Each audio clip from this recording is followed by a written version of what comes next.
remittances very low cost. So I'm a correct? Because I can't understand how these calculations are made in light of the fact that so much Bitcoin is mined with renewable.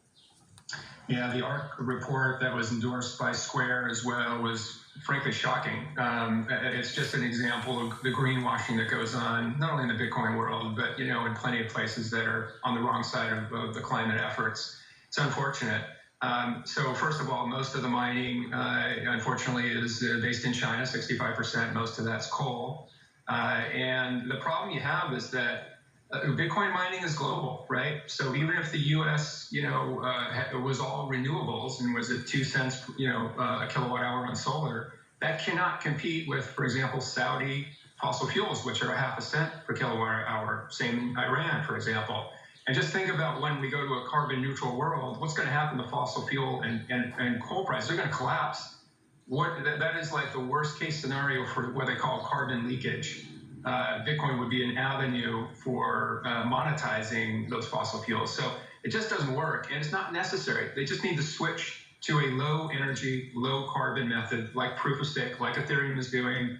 Those methods and other methods like federated consensus are proven. Almost a decade of proof behind it. It's time to switch.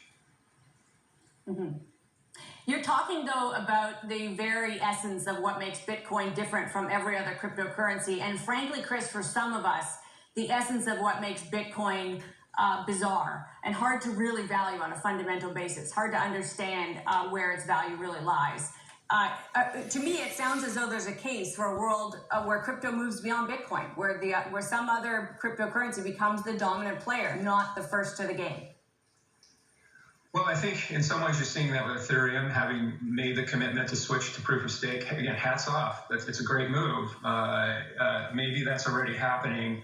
But I'm a believer in Bitcoin. Look, it's got the most liquidity. It's got a huge global following. It just has to get off this religion around mining and move to something that's low energy, low carbon. And then I think it can maintain its #1 position. I think there'll be others, of course. There'll be a top 10 or top 20. These kind of, currencies without a counterparty are very useful in today's world for making remittances very low cost. So I'm a believer, but they have to get off this religion and make the switch. It's not easy, but it's not easy for a utility to switch from coal to natural gas to solar. It's really hard, but it has to be done. Why hasn't XRP gained the kind of traction that so many people thought it would a couple of years ago? What's held it back? Well, I think, frankly, it's regulatory clarity. We have a lot of regulatory clarity in key parts of the world. In Japan and Singapore, the UK, Switzerland, UAE have deemed XRP a currency. And that's good. We need that clarity. And it's being used, utilized in very effective ways that are helping humans. But in the U.S., 10 years in, we still don't have that regulatory clarity, and that's holding back the U.S. Market for crypto. That's unfortunate. So why has XRP been singled out, Chris? Why have regulators seemingly singled out XRP and Ripple?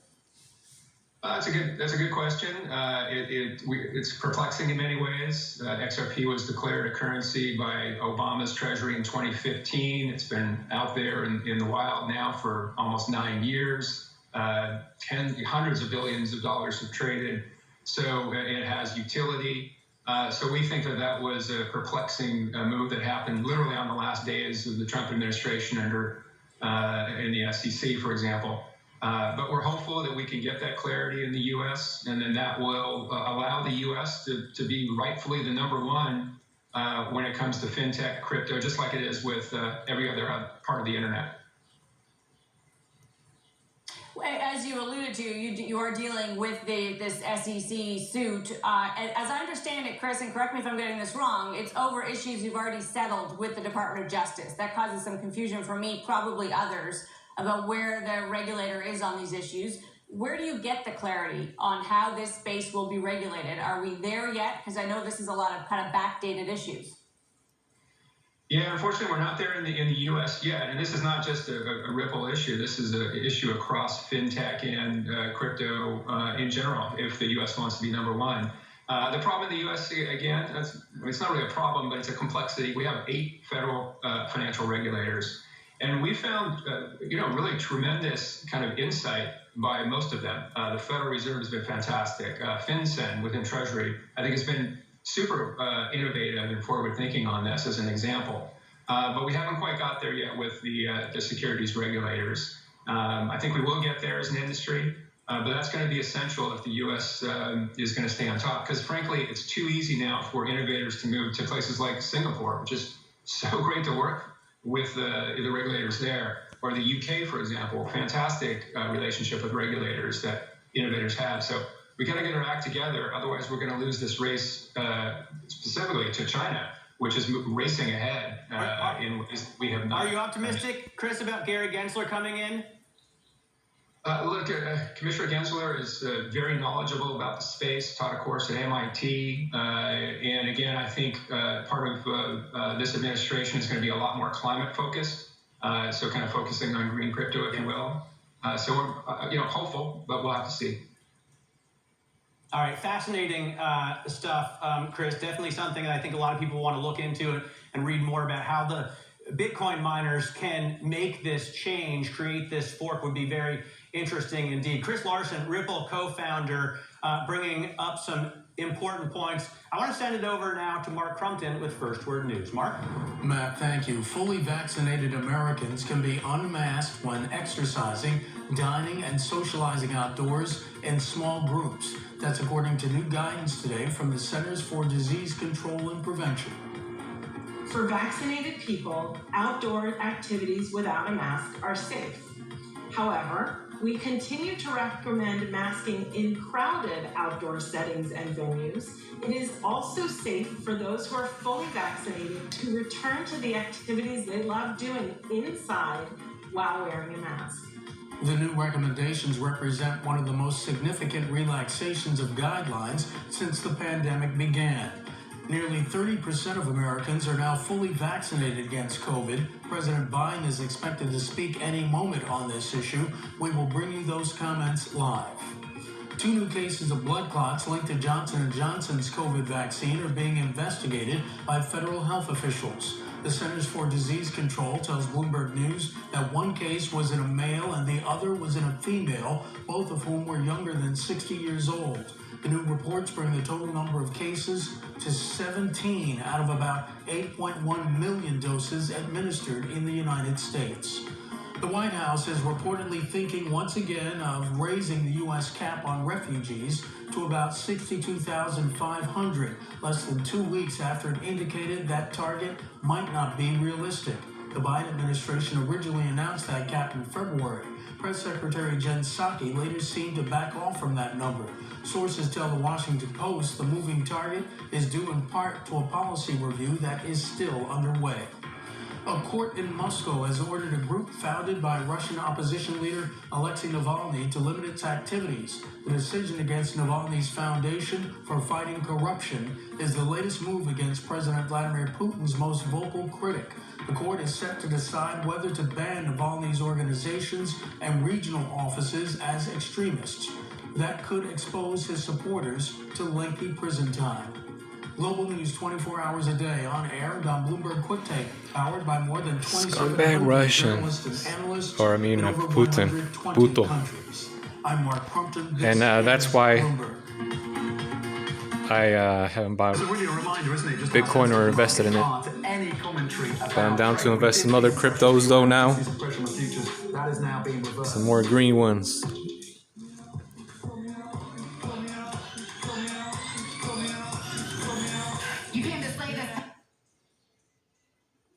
Pandora, you want to sponsor me? I'll play you. Blah.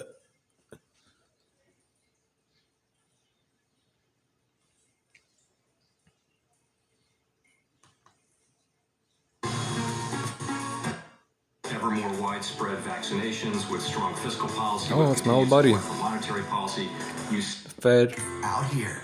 Economy at this point does seem to be at a bit of an Fed's inflection power. point, and that makes sense with ever more widespread vaccinations, with strong fiscal policy, with continued Federal support for Reserve. monetary policy. You see the economy opening.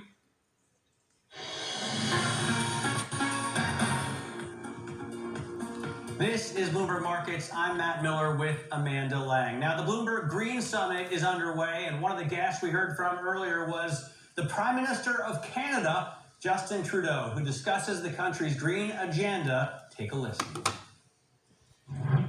This year, with the COP conference, with the Americans stepping up after a few years of absence on climate leadership, it's a great time to see the kind of momentum we're all building. Dang, calling out Trump, Prime bitch Minister, ass. you've increased your Trump. targets, but you're still quite a long way off from the UK or the EU, for example. Can Canada actually do even better than the targets? Well, I think it's really important to, first of all, understand that everyone's in different circumstances. As We AT&T have already shareholder. done over the past 5 years a tremendous Number 2 amount position. of work on moving forward to reach our existing targets. So it's not just about putting targets, it's about having a plan for them. We had an old target of 30%. We built a plan that got to 31%. Then we moved the plan to 36%. And now we're talking about a target of 40 to 45%. So we know that, for example, phasing out coal and coal generation is one of the things that the Americans are going to be doing. We've already done that. That's already built into our plan. So as we get more and more aggressive, we have to rely on things that we're doing that other people aren't yet doing. Prime Minister, a lot of people, especially climate watchers, are disappointed at some of the efforts that Canada has put in place. Now, we'll talk about your new targets, but even if you focus on those, you target a 40 to 45% reduction. That's relative to 2005, which really flatters your efforts. If measured against the 1990 benchmark using Kyoto Protocol, then the reduction would be much lower. What do you say to the critics that think Canada's greenwashing? Oh, everyone needs to continue to do more, but I think the fact that we have one of the realest prices on pollution of all our peer countries, that we are at the same time an exporter of energy, a producer of energy, and that Got is the a workout job that equipment not here, all but I don't other need to go countries have. outside a bit. I mean, inside And is that was, beautiful of course, Justin Trudeau, outside Prime today. Minister of Canada.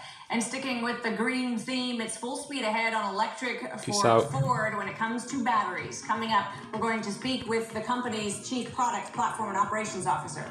Stay with us.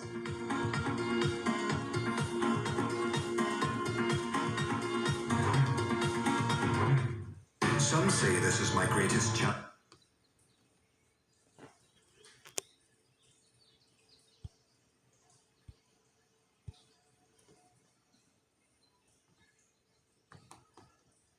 Park, Hao Tai Tang is the Chief Product, Platform, and Operations Officer. This is Bloomberg Markets. I'm Amanda Lang alongside Matt Miller. We're seeing more and more companies, of course, committing to new technologies that push them deeper and deeper into the green energy space. For Ford, it is doubling down on its electric battery technology with a new battery development park. Hao Tai Tang is the Chief Product, Platform, and Operations Officer for Ford. Great to have you with us. And I want to start with that Ford Ion Park. It's a big commitment of money. It's obviously intending to bring together a kind of a cross-section of innovation, technology, and investment. What do you hope to have happen here? Thanks for having us on, Amanda. This is a big next step for us in terms of accelerating the shift from internal combustion engines to battery electric vehicles. We know that to do that well, we have to have control over the supply of batteries. We have to drive improvements in technology in terms of energy density, as well as drive the cost down. And this creation of this multidisciplinary team will help us do that. How much onshoring is going to be, are we going to see here? I mean, there's so much talk about it, especially in light of the recent chip shortage and the supply chain disruptions that we saw during the pandemic. Is Ford planning on bringing much more work back to the U.S.? Yeah, absolutely. Ford is already the largest automotive employer in the U.S., and we want to build on that. And so part of this announcement today is the creation of 150 jobs dedicated to this center of excellence around batteries. But going forward, as we build our electric vehicles in the U.S., and we've made announcements of building an all-new plant in our Rouge complex for the F-150 battery electric vehicle.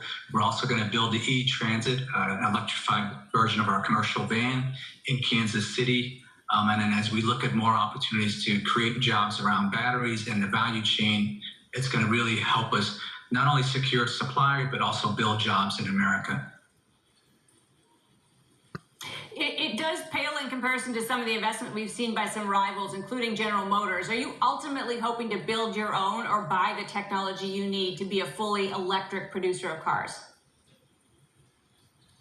Yes, Amanda. So as we see the growth in demand for electrified vehicles, we are now seeing sufficient scale to justify levels of investment for dedicated facilities to build batteries just for Ford.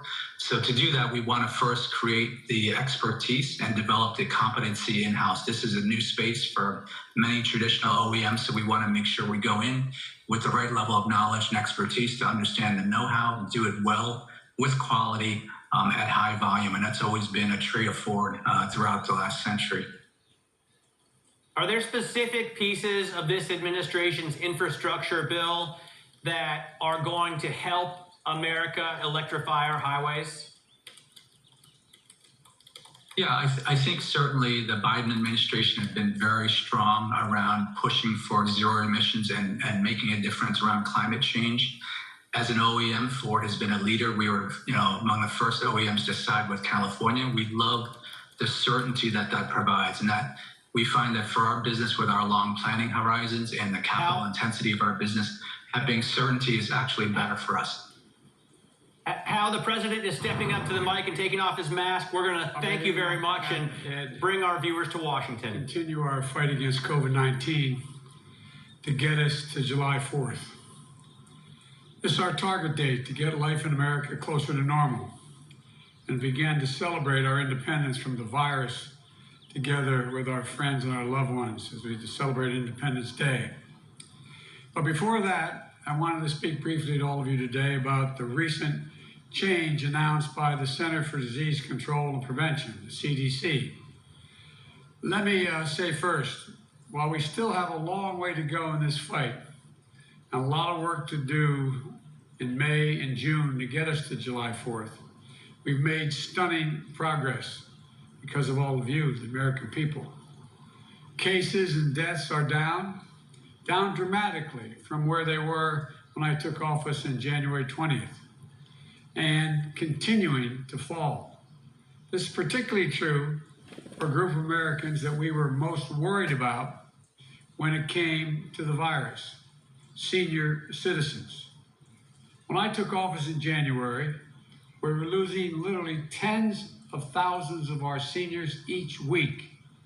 Grandparents who were loved so dearly, moms and dads, pillars of every community, gone by the thousands every day. At that time, less than 1% of seniors were fully vaccinated when I took office. Today, in less than 100 days, more than 67%, 2/3 of our seniors, are now fully vaccinated. And more than 80% of our seniors have had at least one shot. That effort resulted in a drop of 80% in deaths among American seniors, a 70% drop in hospitalizations. So instead of losing thousands of seniors each day, we're saving thousands of lives, and more as each day goes by. And by the way, based on reported data, the proportion of seniors who've been vaccinated is essentially equal between white and seniors of color. I said from the beginning that we're going to fight this virus with equity for all. As a matter of fact, if I'm not mistaken, there are more Latinos and African American seniors that have been vaccinated as a percentage than white seniors. These numbers are a sign of progress on that front as well. Now, last week, I announced that we had crossed the threshold of 200 million shots. We've now, since Inauguration Day, we have given 215 million shots. And that anyone 16 years of age or older is now eligible to get the vaccine now, today, immediately. And because of the extraordinary progress we've made in fighting this virus, and the progress our scientists have made in learning about how it gets transmitted, Earlier today, the CDC made an important announcement. Starting today, if you're fully vaccinated and you're outdoors, you need, and not in a big crowd, you no longer need to wear a mask. I want to be absolutely clear. If you're in a crowd, like a stadium or at a conference or a concert, you still need to wear a mask, even if you're outside.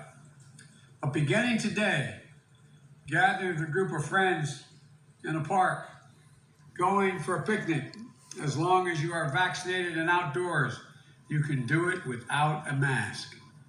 The CDC is able to make this announcement because our scientists are convinced by the data that the odds of getting or giving the virus to others is very, very low if you're both been fully vaccinated and out in the open air. The CDC also clarified which outdoor activities are safer or less safe, depending on whether you've been vaccinated. The bottom line is clear. If you're vaccinated, you can do more things more safely, both outdoors as well as indoors. So for those who haven't gotten their vaccination yet, especially if you're younger or think you don't need it, this is another great reason to go get vaccinated. Now. Yes, the vaccines are about saving your life, but also the lives of the people around you. But they're also about helping to get back to closer to normal in our living, more normal living. Getting together with friends, going to the park for a picnic without needing to mask up. We're back to that place now as long as you get vaccinated. So go get the shot. It's never been easier. And once you're fully vaccinated, you can go without a mask when you're outside and away from big crowds. I want to thank the team at the CDC for everything they're doing to help us lead with science and bring our communities out of this crisis safely and responsibly. And I also want to thank everyone who's gotten the vaccine for doing your patriotic duty and helping us get on the path to Independence Day, which I'll be discussing more in detail next week. In the meantime, I urge all Americans, don't let up now. Keep following the guidance. Go get your vaccination now. It's free and it's convenient. 90% of the American people live within 5 miles of a site where you can get a vaccination. You can do this, and we will do this. Thank you all, and God bless you. And as much as the temptation is to stay outdoors in this beautiful day, I've got more work to do. Thank you all very, very much. Mr. President, if the risk is so low outdoors, why doesn't it apply to everybody? Wait, would you have any preconditions before meeting with Vladimir Putin?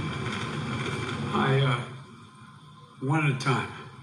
If the risk is so low outdoors, why doesn't this new guidance apply to everybody? Because the science indicates that the most certain way to make sure it doesn't spread if both people have been vaccinated, the people you're with, and you're outside. And you chose to wear a mask, sir. You chose to wear a mask. You chose to wear a mask as you walked out here. What message were you sending by wearing a mask outside alone? By watching me take it off and not put it back on until I get inside. Do you have any preconditions before meeting with Vladimir Putin? I'll discuss that all another day. Thank you. What did you ask Vice President Harris to do? Ask President will you make it faster for them to get the vaccines we will get soon? India, they're suffering at this moment. What do you say to the folks in India? Look, I'm sorry, this is the last question I'll take, and I'm really going to be in trouble. With regard to India, I spoke at length with Modi, the Prime Minister.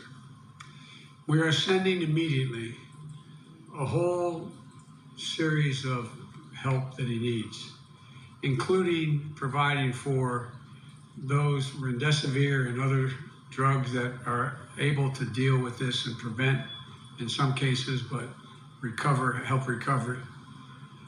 Secondly, we are sending the actual mechanical parts that are needed for the machinery they have to build a vaccine, and that's being done as well. We're also discussing I've discussed with him when we'll be able to send actual vaccines to India, which will be my intention to do. The problem is right now we have to make sure we have other vaccines like Novavax and others coming on probably.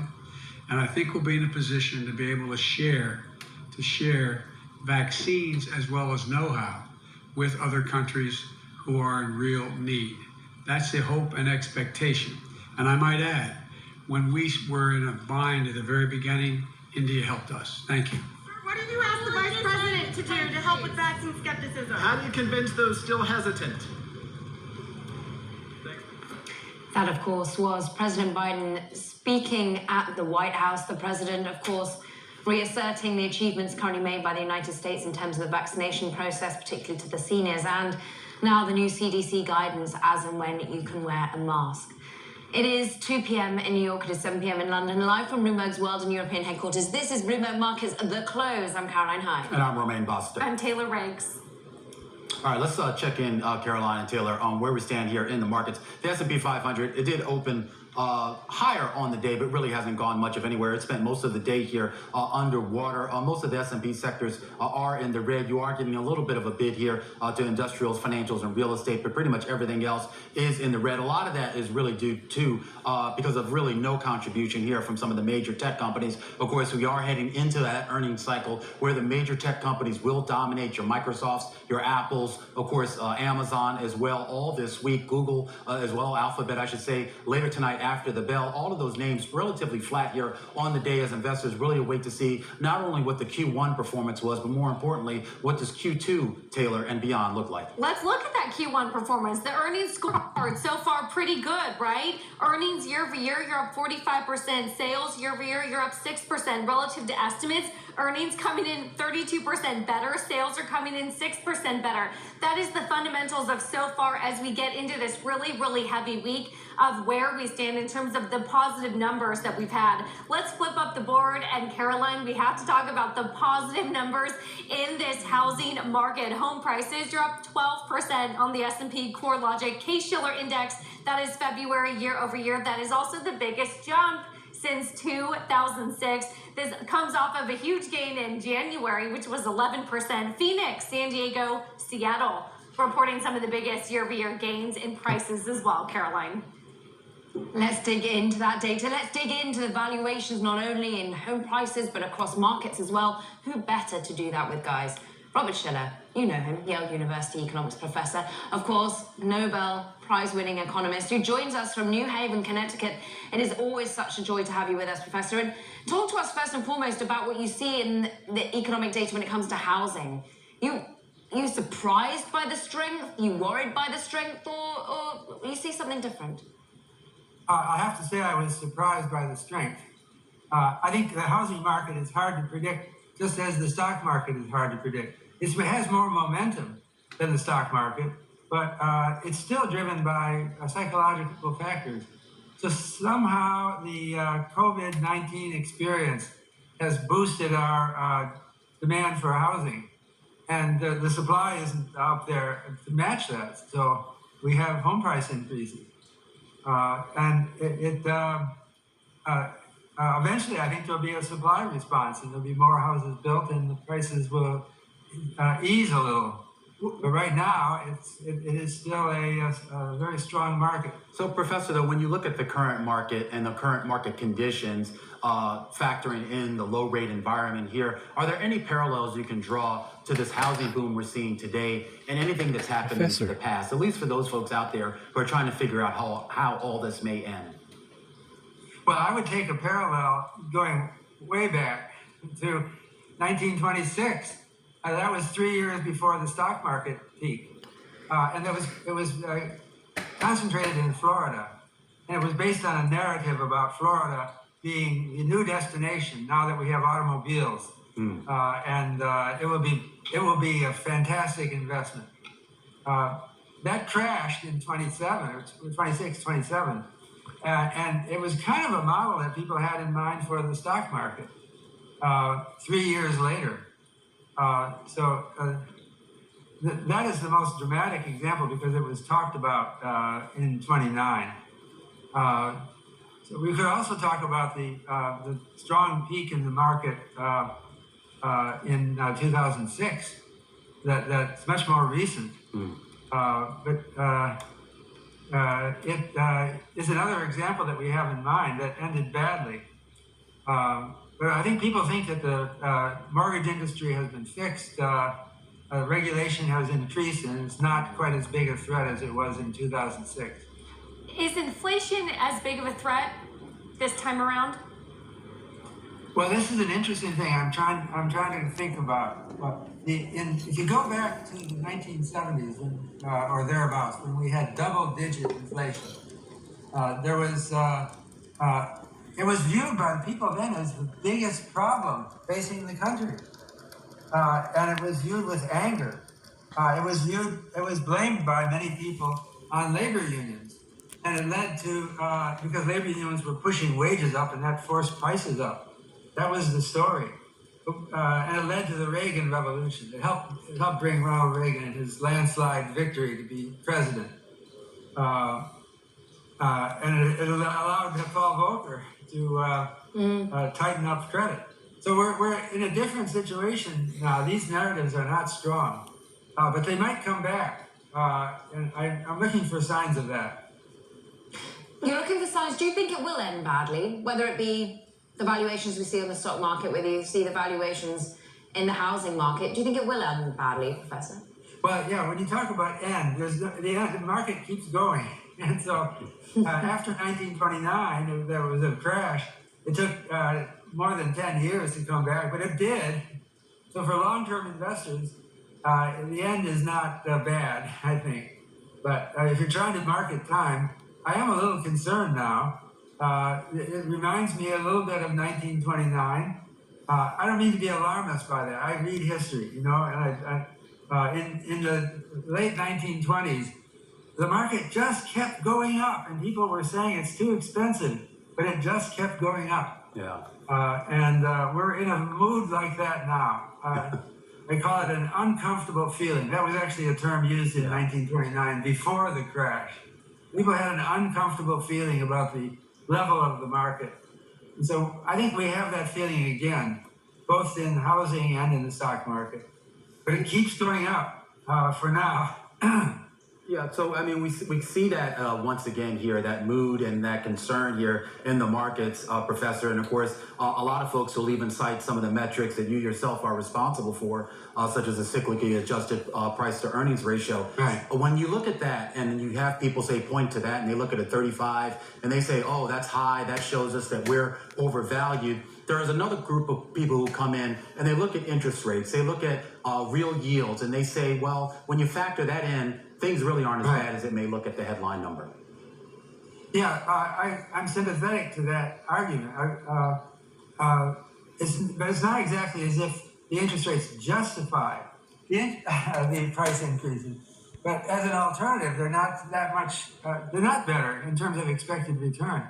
I have a new excess Cape yield measure that I've been using, and which is the difference between 10-year average earnings over price